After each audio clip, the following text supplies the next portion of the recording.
Very good evening to you. Thanks for joining us on the first edition of the show for this week. I'm Yemi Adebayo.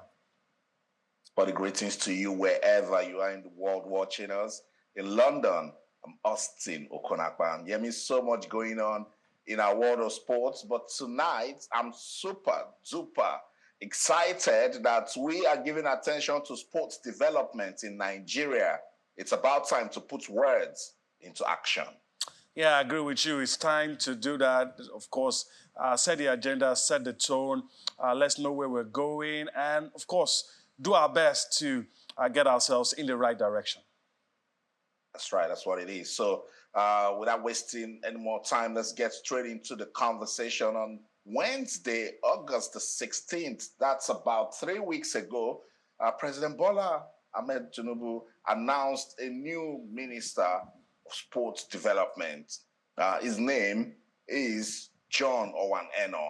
He became Nigeria's 36th sports minister. And he has been talking, he's been taking a look at the industry and saying that he will give it to approach of sports for development and sports development. Tonight on the show, we will be speaking with Nigeria's new sports minister. So if you're ready, let's get straight into the conversation. Go to our studio in Abuja where the new minister of sports development is standing by to join us live on the show. Good evening, Honorable Minister. And good to have you join us on Sports Tonight. Good evening. I'm glad to be here. Awesome. Congratulations on your appointment. And once again, welcome to our interesting, engaging, and action-packed world of sports. Sometimes small drama here and there, but you will love it.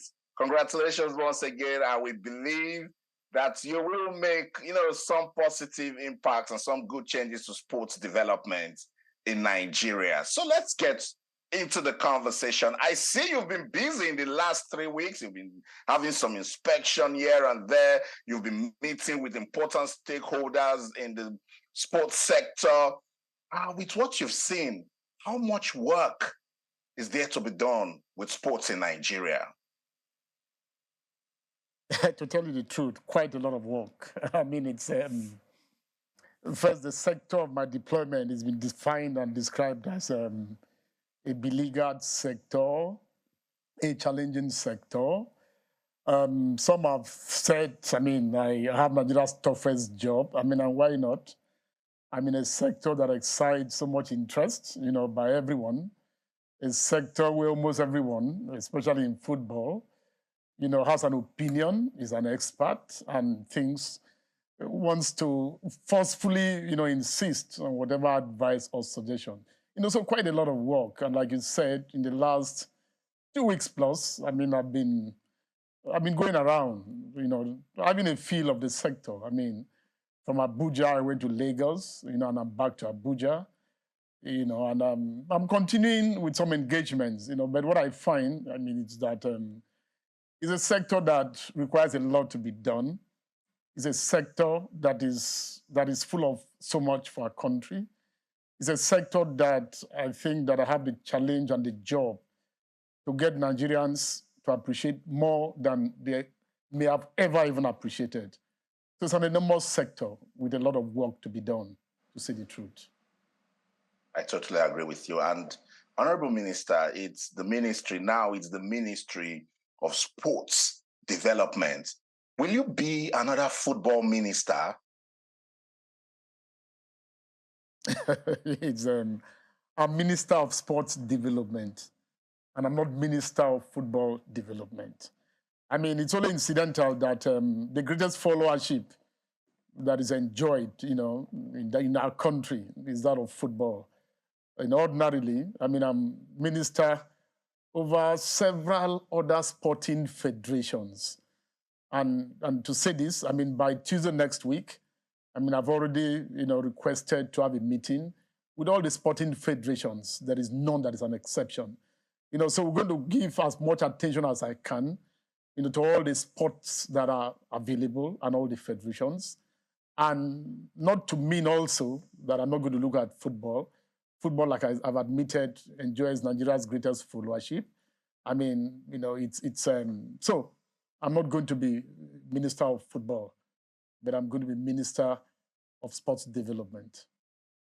I like that. So we're going to take this information and we'll keep it. I'll use it to hold you accountable. You're the Minister of Sports Development. And I'll tell you why everyone is giving attention to football. It's because of the profits. You know, people believe that it is when they talk football or when they give attention to football, that's where we make money.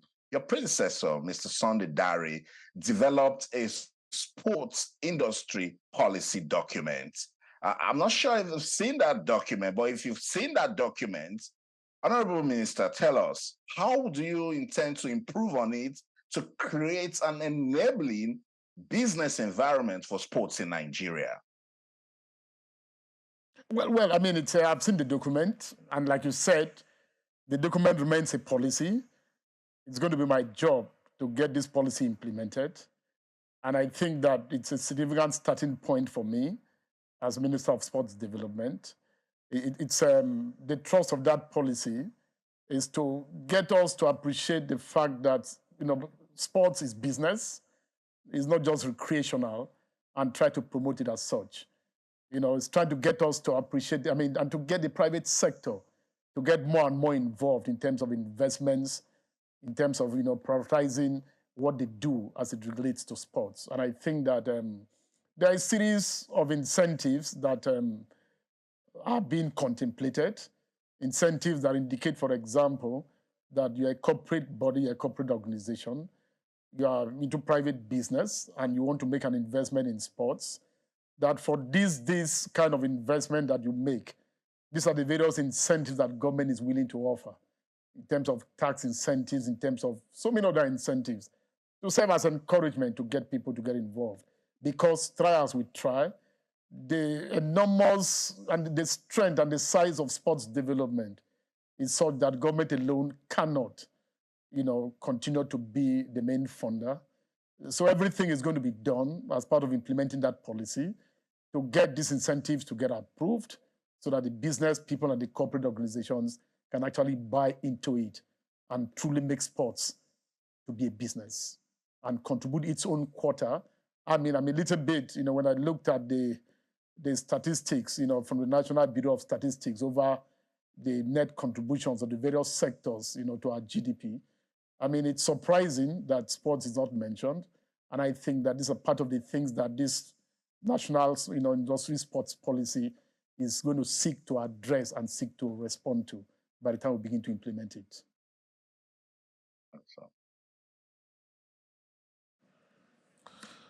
Okay, well, Honorable Minister, thanks for finding out time to be with us. Let me say that once again. So, Yemi here in Lagos, just like my colleague alluded to, you've been busy and you've seen a lot of the facilities currently on ground. And one common denominator, one thing that is common to all the facilities you've seen is the lack of maintenance. And one would like to ask, how do you hope to tackle this? How do you hope to get these facilities in tip-top shape? Well, I mean, like you've mentioned, I've gone to two stadia, the Moshood Abiola, you know, stadium in Abuja, and I've gone to National Stadium at Surulere in Lagos. It's the same story, like you've mentioned, and I think that it's for the National Stadium in Surulere in Lagos. Like I mentioned when I had, you know, a media chat at the end of my inspection, it's reached an advanced stage in terms of concessioning. You know, that's what I met, and that's what I'm looking into, because I'm also concerned, you know, what is the extent, how far is the, you know, intended concession, you know, going to go in terms of having to restore back the past glory of that stadium. You know, so it's I mean, one of the times I even mentioned that, you know, because of the sorry state of that facility, I mean, going forward, I think that one of the things I'm going to do is going to try to look, you know, side by side, you know, without prejudice to the extent of progress that has been done in terms of concessioning. Are we going to better off, for example, having to rebuild that entire structure completely? I mean, these are the things I'm going to look at. For the Abuja Stadium, I've also mentioned the fact that unless we are careful, it may go the way of the Lagos Stadium. And therefore, what it means is they're going to require is the challenge of maintenance. It's the challenge of restoring back some of the facilities that cannot be used. It's the challenge of, I also met a institution in which the former minister, had a program, adopt a facility program in which, for the Abuja Stadium, Alhaji Aliko Dangote, was invited and brought in, and he assisted in restoring some of the facilities, about 3 or so. The same with Lagos, the owner of Premier Lotto, Kensington Adebutu, also assisted in restoring, the electronic scoreboard, the tartan tracks, the playing turf. So I think that it's going to be, a multi-pronged approach. How much, I'll be able to, how much government can do in terms of having to maintain, how much the private sector and private individuals that have shown interest in sports can also continue with this, adoptive facility program. We're also going to see how, like Lagos, continue with the ongoing arrangement for concession, unless I find that it may not go far enough in terms of what it can achieve for us. And then the other stadium, it's the Liberty Stadium in Ibadan. There is the Tafawa Balewa Stadium in, Bauchi, which, has gone through, quite some arrangements with the state government in terms of having to take it over.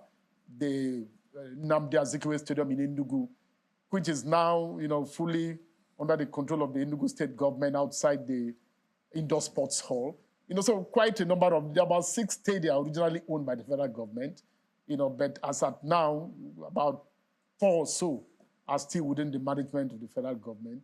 So what to make of these? Even, for example, the stadium in, Ahmadu Bello Stadium in Kaduna, that since February or so had been, given out to the Kaduna state government. What is the extent, what is the state of that facility? It's not just having to give it out to a state government that wants to collect. It's also having to follow up and make sure that what's intended to be done in order to get the facility to be up to date, so that it will be available for the use of athletes and other sporting activities are able to engage. So it's going to be, like I said, a multi-pronged approach.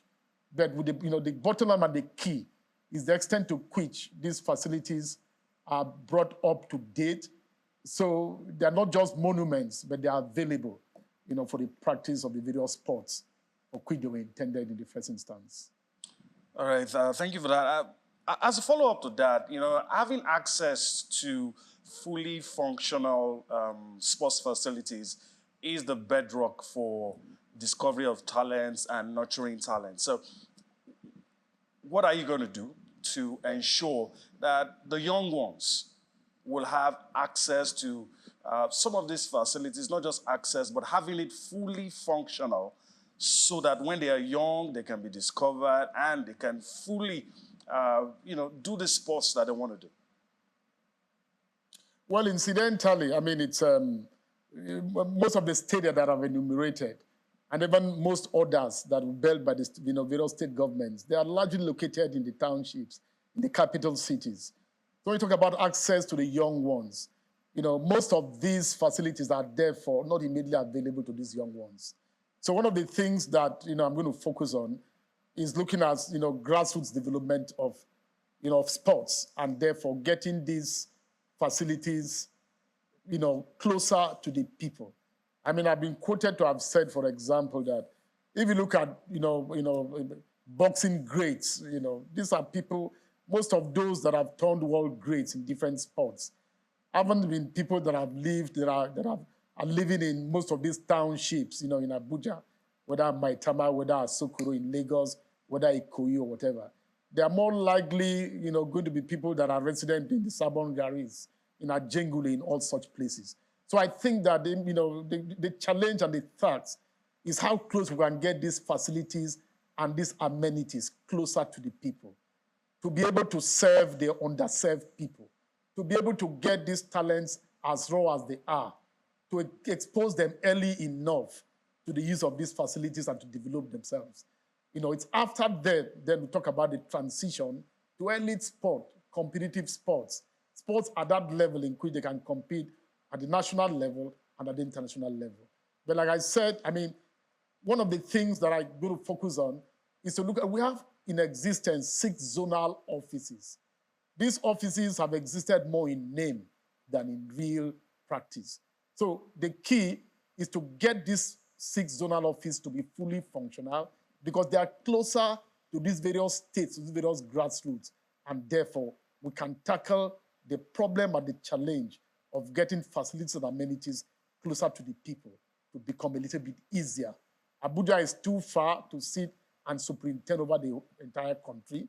Therefore, even the wisdom of the ministry and of government, zonal offices have been created. We have to get them fully functional and fully involved. And these facilities in this, at the grassroots level, need not be as bogus and as complicated as the various stadia that we have. Get them facilities that are fully functional, easy to maintain, and therefore more adaptive to the local peculiarities that exist across our various grassroots communities in the country. All right, let me throw this in before I yield back to my colleague. I've noticed, and I'm very sure you might have noticed as well, there seems to be some sort of disconnect for young people who want to do sports in the education curriculum, for instance. Probably no incentives, as we have in other climes, for people who want to have the two at the same time. At the same time, it looks like you might have to choose one. That is what currently obtains. And, I'm wondering how you want to go around that, where there'll be this encouragement, even in the early days, and the assurance that you can do both, not having to choose one of the two. Well, that's correct. I mean, as part of, the agenda that I bring, to this job, as part of, my goal, and there are various collaborations that my ministry is going to engage upon. And I think there was a time several years ago where, even the curriculum in our educational institutions at a very primary, basic level, had, emphasized, sports, the physical education in terms of having to accommodate that. So one of the engagements I intend to have, it's an engagement at the interministerial level. What kind of collaboration can take place between my ministry and the Ministry of Education to see that, these school sports, physical education and all that are taken side by side with, the other aspects of education. As long as government and as much as government continues to emphasize the importance of sports, as long as government continues to look at the fact that sports in a lot of climes contributes to economic growth, contributes to poverty alleviation, contributes to, inclusive growth, it contributes to, we have a security challenge in our country. And as long as government looks at sports and turns to sports as one of the things that can actually assist us overcome our security challenges, that is the extent to which government is going to increase its emphasis and place importance in terms of sports education, in terms of engagement in it, so that the young ones growing up, it's not like it is zero-something, that you are either doing pure academics or you are doing sports or physical education. But that at that level, you are given a chance to see how you can combine both and be able to discover where your competitiveness lies. I think that as much as we promote sports, as much as we get the populace educated about the enormous benefits of sports, that's also the extent to which this can become more possible and easier. To the extent that as we collaborate with different stakeholders, we're therefore also able to solve this problem. We're therefore also able to channel people's talents. If you look at the world greats, not just in football, in different other sports, and what they have attracted to their countries, I think that increasingly the young ones are going to get more and more encouraged and more willing to embrace sports and to practice sports.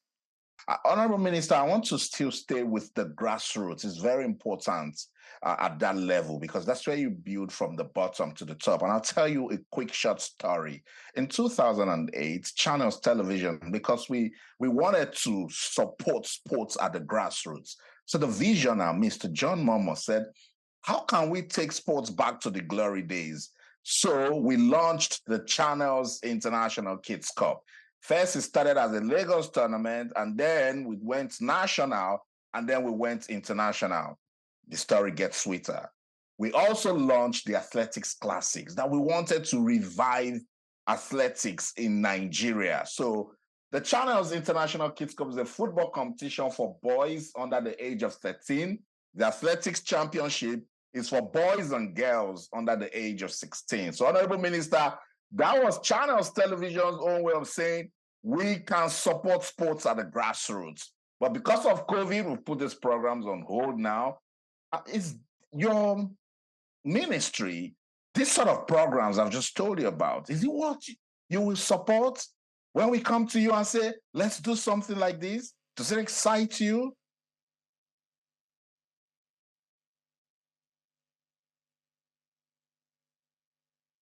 Of that kind of program. It's, I mean, I've already underscored the point that the trust of what I think I want to do as Minister of Sports Development is the grassroots development of sports. It's the initiative such as you've mentioned by Channels Television. I mean, it's a very noble initiative, and I think that it's part of what my team and I have actually been quite focused on. So first, I mean, right away, there's no reason why the Ministry of Sports Development will not support and encourage such a program. And now, and I think that, like we've said on and on, it's actually the way to go. I mean, unless we go this way, I mean, the potentials of our country in terms of the talents is going to remain potentials, without the required and necessary achievements, to support that. I mean, it's the state of sports that I've inherited, for example, it's all-time low. Almost every other statistic you want to look at. I mean, our poor performance in Budapest. I mean, the Nigerian basketball, the Tigers team that lost out to minors, meaning that, in Paris 2024 Olympics, our men's basketball team was not going to be there. I mean, on and on. Enyimba, football club lost out, in terms of the football competition. So we're at all-time low level in terms of our sports. And therefore, the only way, and most of what you've said also boils down to what? I think that there's also too much of interest and undue importance put at competition. Yes, and I'm not saying that that is not correct, that is not important, because competition and contest at international level makes us win laurels and trophies where we can, and therefore gives us a chance to have a podium appearance, to the credit of the country and the athlete. But I think that by no means must this engage us to the extent that we almost forget anything else that has to do with the development. So we must be concerned with development. And what Channels is doing is actually developing the sport. Because basically I know three things. Development of the structure is one. The right program is the other. And then the facilities. So what Channels has is the right program. What is therefore required is the corresponding facilities and then the development of the structure that is going to get it to work. So not just Channels. I mean, in the next weeks and months, I have a series of different engagements with different stakeholders that I'm going to embark upon. Engagements with the federations, engagement with stakeholders, engagements with corporate organizations, interministerial engagements, engagements with donor agencies, engagements with all sorts of, all this is going to be targeted at what? At the fact that you love our country, you love this country, and you want to make a contribution. There's a channel that is available. That channel has a multiplier effect on other sectors of the country. So why not? We're going to encourage that initiative. We're going to encourage others to get involved. And we understand what the problem has been. And we are set to tackle those problems. We are set, if it depends, a lot of the corporate organizations, a lot of the private individuals that have funded sports in the past and invested in it, they have held back to their funds. It's not that those funds have gone anywhere else. I think that what is important is to unlock those funds. And the only way to get all these corporate bodies and organizations to unlock those funds and all that is to assure that there's going to be transparency, is to assure that there's going to be trust, is to assure, for example, that, it's most of the problems that have, bedeviled this sector that we're willing one by one to see how we can solve and how we can tackle them. Awesome. That's a good place to land. And let me just mention that with the Channel's International Kids Cup and the Athletics Classics, we work in partnership with the schools. So it's a program that is sports and education. We let these kids know that talent is not enough, that when you have talent and add education to, when you have talent, you're a star. When you put education to it, you become a superstar. Honorable Minister, let's talk about the biggest elephant in the room, the issue of funding. When I speak to sportsmen and women, funding is a big issue that they bring up. How can we tackle this problem?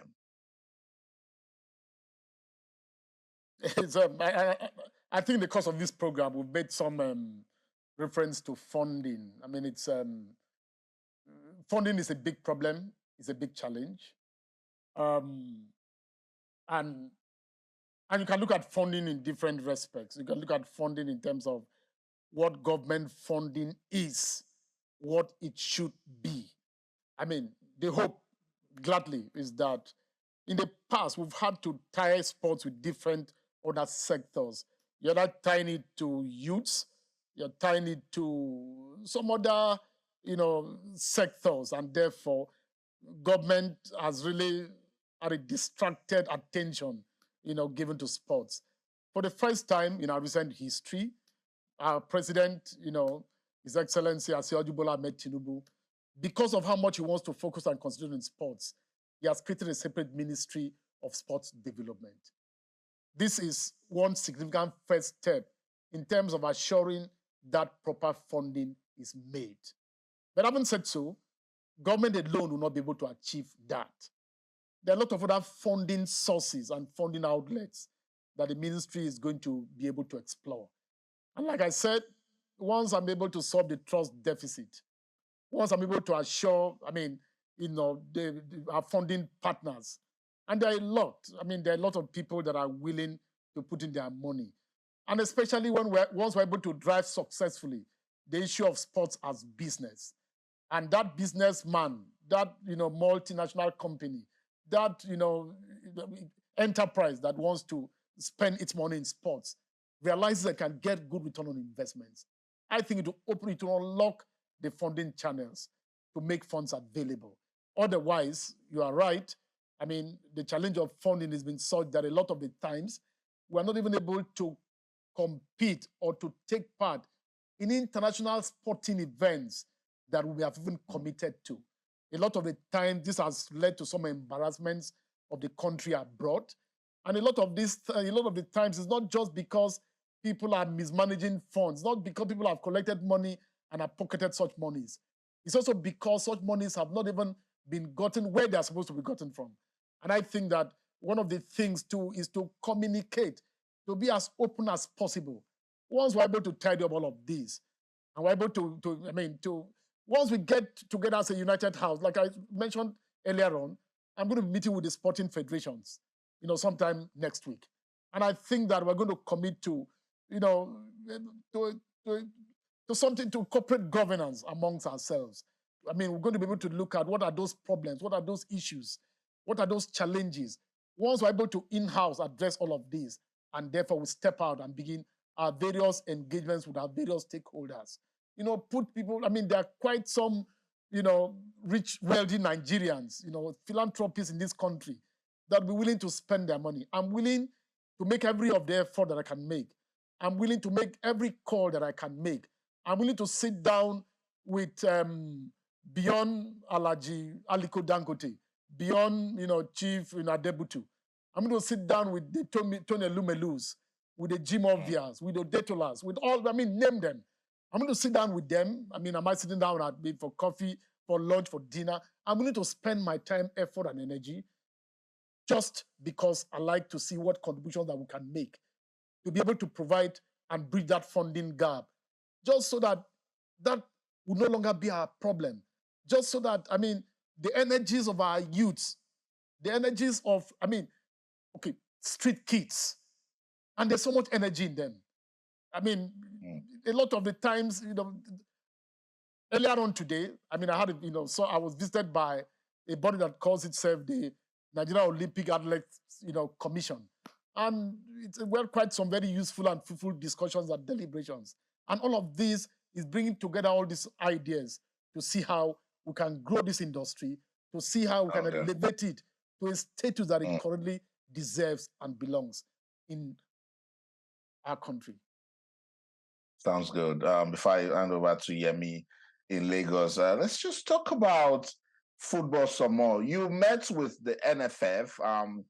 Let us understand what came out of that meeting. And some members of the Super Falcons have been talking to me. They said they want to know if the Honorable Minister was proud of what they did at the World Cup in Australia and New Zealand. Nigeria, after that competition, was ranked 10th. The ladies have always been calling for equality, that what you do for the men, do for the women. Will Senator John Enoh and his administration support women's sports development in Nigeria?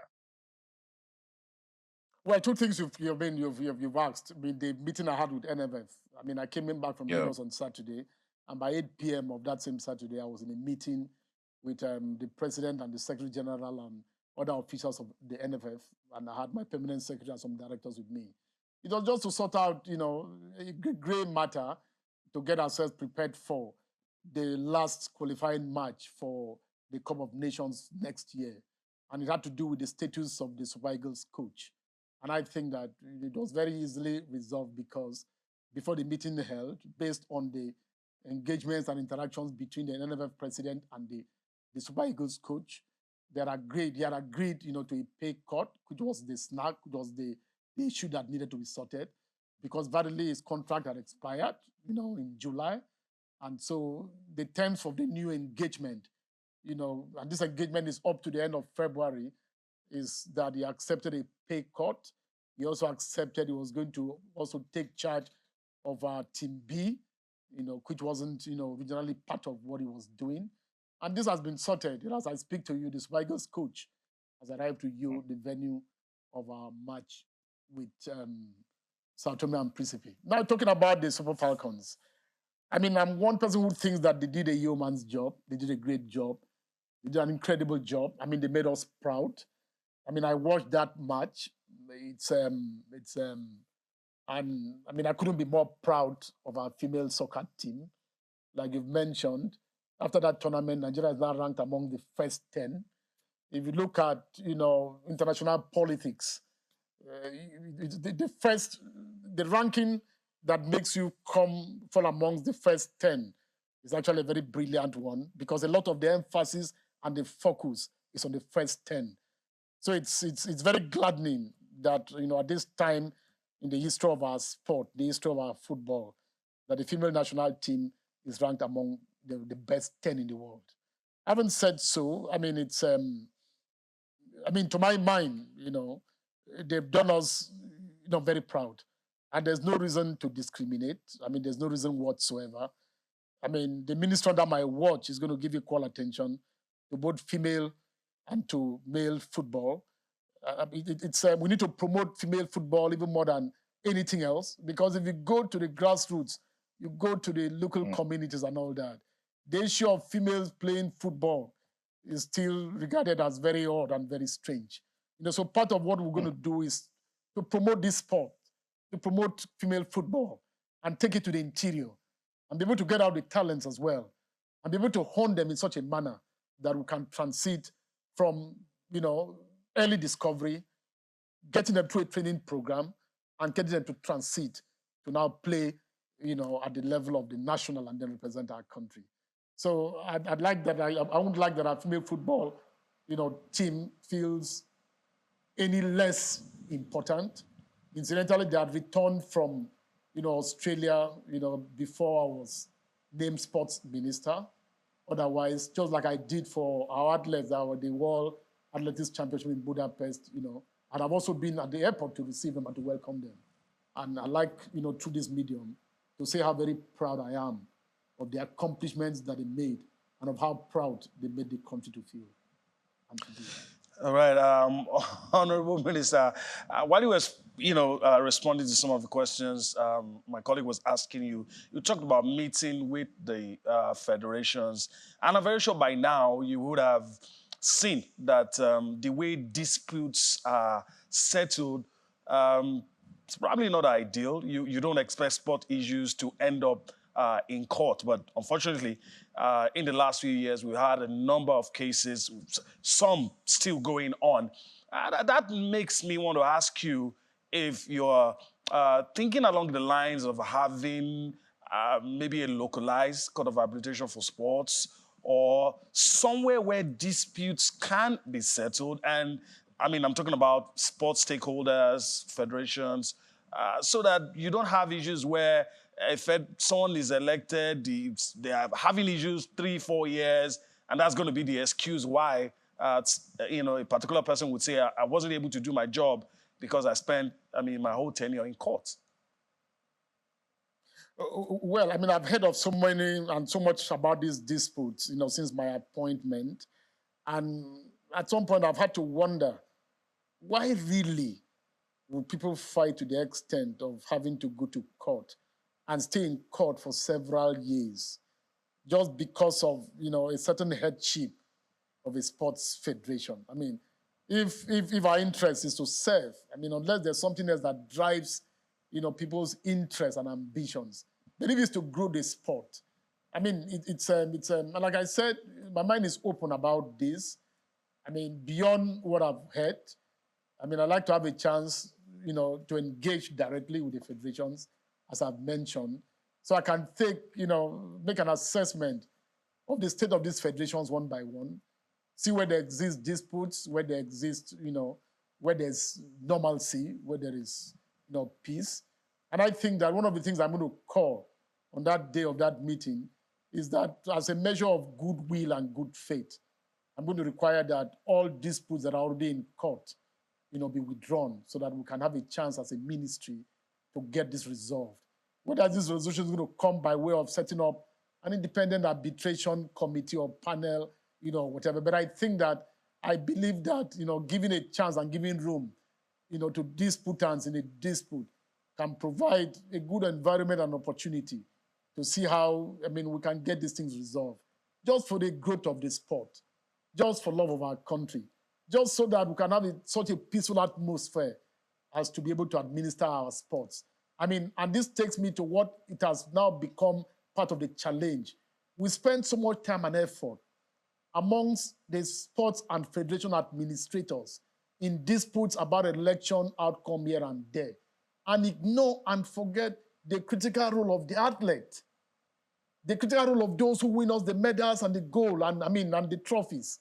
Without the athletes, all these engagements and all these disputes and fights will make no meaning. You need to have the athletes to be able to go for competitions. If we say we want to extend and take sports to the grassroots, it's because we want to have a chance to see how we can get talents and grow them up. And these talents that we're going to be able to get are going to turn out athletes, are going to turn out sporting people. So there is now little emphasis that is placed on the athletes. We spend all the time disagreeing and fighting over positions and over responsibilities and over who should administer this or that. The minister under my watch is going to see how we can turn this around so that we can talk more and more of the athletes, more and more of those who compete, more and more of those who stand for us and promote the national flag and promote us as a country and make us proud when they win. And when they participate, they're also available to see how they can expand and promote the name of our country. And I think this is what, and we can't do this successfully without having to put our house in order. And I think that every suggestion and every approach that can give us the results that are going to help us to solve the teething problems and lingering issues that are involved and that we are still confronted with, I'm open and I'm available to pursue them to an end that gives us the results that are desired. Honorable Minister, we've thoroughly enjoyed having this chat with you. We thank you for taking our time to be with us today. And hopefully we'll do this some other time. This is thanking you and wishing you all the best at the helm as the Minister of Sports. Thank you so much for having me, and I'll be glad to return at some point when you need me. Thank you. All right. So that's the newly appointed Minister of Sports Development, Senator John Owan Enoh, bearing his mind, speaking to us on all the issues relating to sports. We're about to go. I'll probably have a little time to just take out one or two issues. But also, you listen to the sports minister, talk about most of those issues you would like to have clarity on.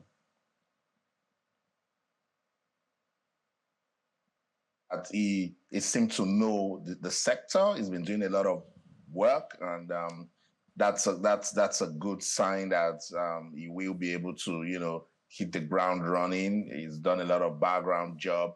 I like the fact that he said we can call him again. So, Honorable Minister, we will call you in again. Probably get you on this show as often as we can, so you can answer those questions, so we can monitor the activities of the ministry. It's very, very important that after identifying the problems, you take practical steps, towards solving them. So this was a good conversation. I just want to wish the new minister all the best on the job. I think it's time to go. That's the show. We're getting a lot of comments via our social media platforms. We're going to have a look at some of your comments, and then we'll talk about it when next we come on the show. In London, I'm Austin Okonakpan. In everything you do, remember, let's keep talking sports. Bye for now. From the city of Lagos, this is Yemi Adebayo saying bye-bye.